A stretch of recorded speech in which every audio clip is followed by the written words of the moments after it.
A fascinating request. I will now adapt the comprehensive, structurally strict, and highly detailed Russian narrative about Aldrich Ames into English, ensuring all original constraints regarding volume, style, full spelling of all numbers and abbreviations, and the avoidance of any structural formatting are strictly maintained. In the month of February, in the year 1994, the quiet, predictable tapestry of suburban American life in Arlington, Virginia, was suddenly and irreversibly torn. This dramatic event did not unfold under the cover of darkness, but in the stark light of day, as a seemingly unremarkable Central Intelligence Agency employee named Aldrich Hazen Ames prepared to drive to his workplace. Agents from the Federal Bureau of Investigation, disguised as utility workers or casually oblivious neighbors, methodically blocked his vehicle's path right at the mouth of his garage. It was not a dramatic confrontation but a precise, sober arrest, bringing an end to one of the most destructive narratives of treason in the history of the United States of America.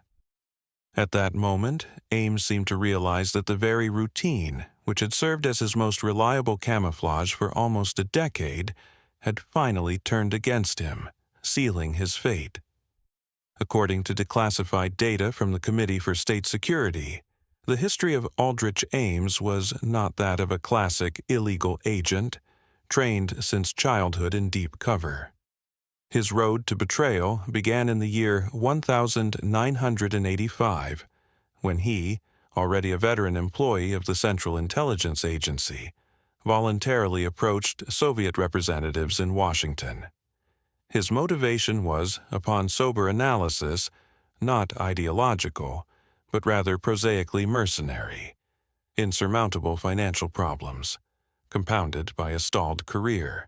Nevertheless, the Committee for State Security quickly recognized his potential, realizing that they had a mole who had successfully infiltrated the very heart of the enemy's intelligence apparatus. Ames, with his nondescript appearance, average performance, and an uncanny ability to blend into his environment, was the perfect candidate for the role of a traitor who could operate quietly at the highest possible levels. His subsequent training, conducted after he had already begun working for the Soviet side, focused not on fabricating a new identity, but on fortifying his existing one. At a Committee for State Security training center located near Leningrad, the agent, despite his irregular visits, was given several crucial lessons concerning operational psychology and masking techniques. One lesson of critical importance was dedicated to the 15-second method. Its essence lay in training the agent to fully and accurately describe his surroundings after a rapid, mere 15-second glance, honing both peripheral vision and memory. The objective of this exercise was to enable the agent to instantly assess whether he was under surveillance without lingering his gaze or raising suspicion. Another exercise, extremely vital for working with dead drops, involved the distraction play. Trainees were tasked with leaving a microfilm or coded message in a high-traffic public location, for instance, under a park bench or in a niche near a statue, but simultaneously performing 2 or 3 absolutely mundane yet distracting actions: adjusting their shoes, searching for keys for an extended period, or speaking to a fictional person on a mobile phone.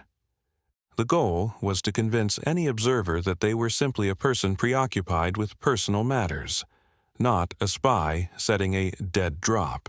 His life in the United States of America was his most robust legend because it was genuine. Routine, with its countless minor, repetitive actions, served as the ideal smokescreen. To solidify his deep cover, Aldrich Ames meticulously adhered to 3 specific elements of daily life that demonstrated his complete integration into American suburbia. Firstly, he regularly participated in the meetings of the local garden club.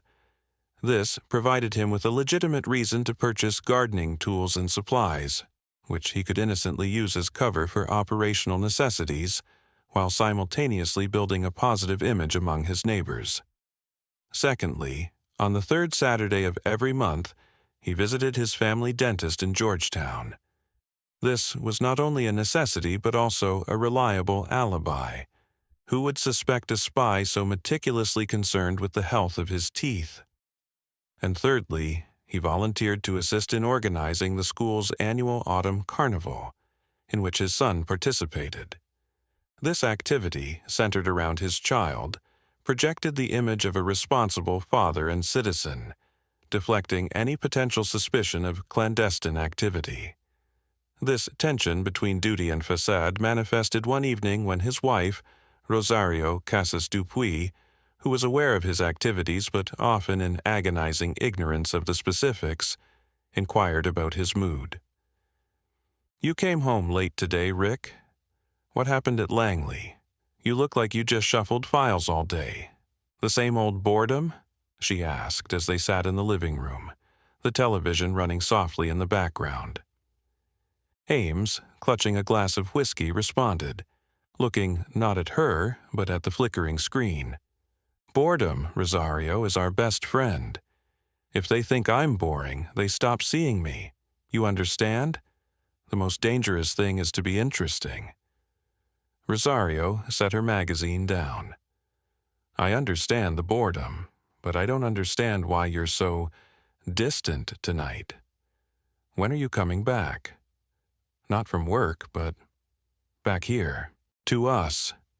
He sighed, his gaze finally turning to hers, and in it flickered something resembling genuine pain.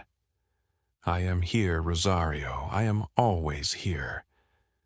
This was a half-truth. He was physically in the house.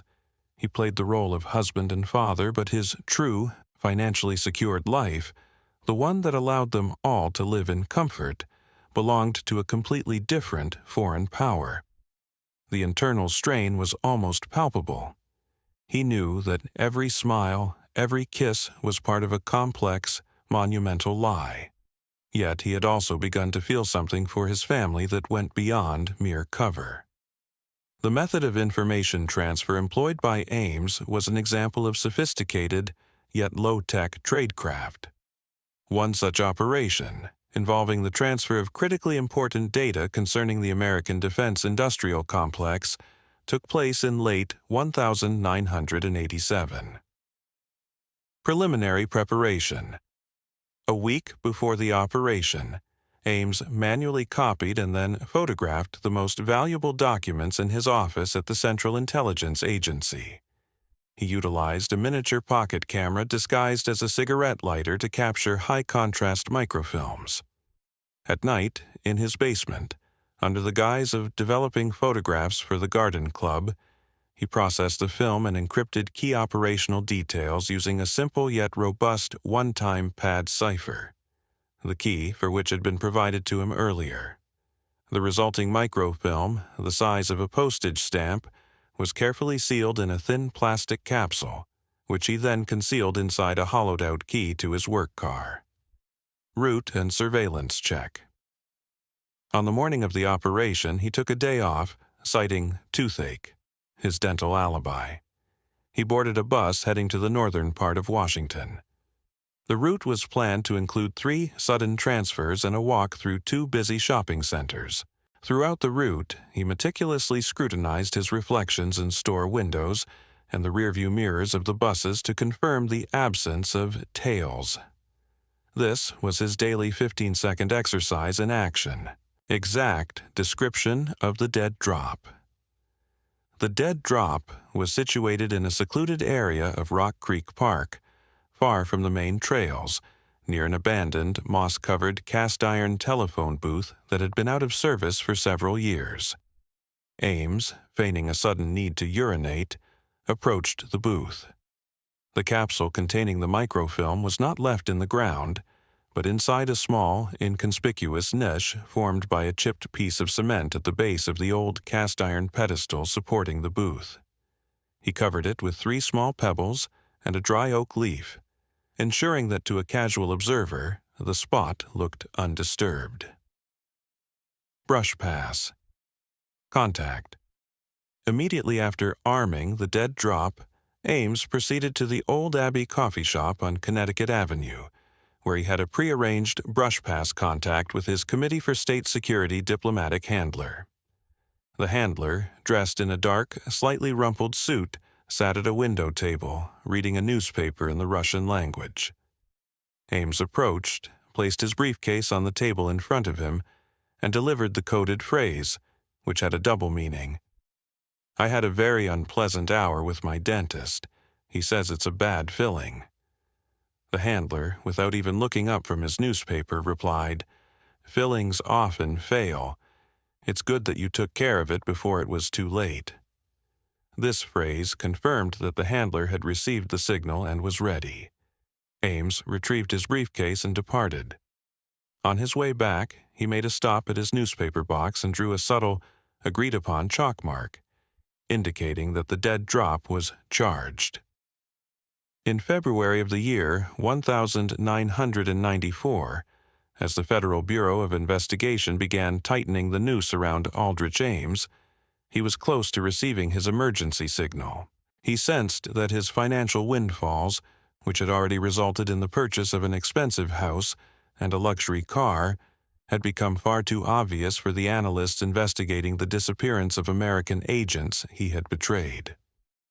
When information about the heightened scrutiny reached him, he plunged into his internal, agonizing monologue. Duty has always been to those who valued me properly, to those who did not leave me to rot at Langley. I gave them the most valuable thing I had, their intelligence, and they gave me respect and, more importantly, money. Ideology died long ago, it's just a word. Only the contract remains, and the duty to save myself. His gaze fell upon his son's toys scattered across the living room floor, upon a photograph with Rosario. The children, they don't know. Rosario, she knew, but she wasn't innocent. She helped me. But this boy, he will be left here in this lie I built.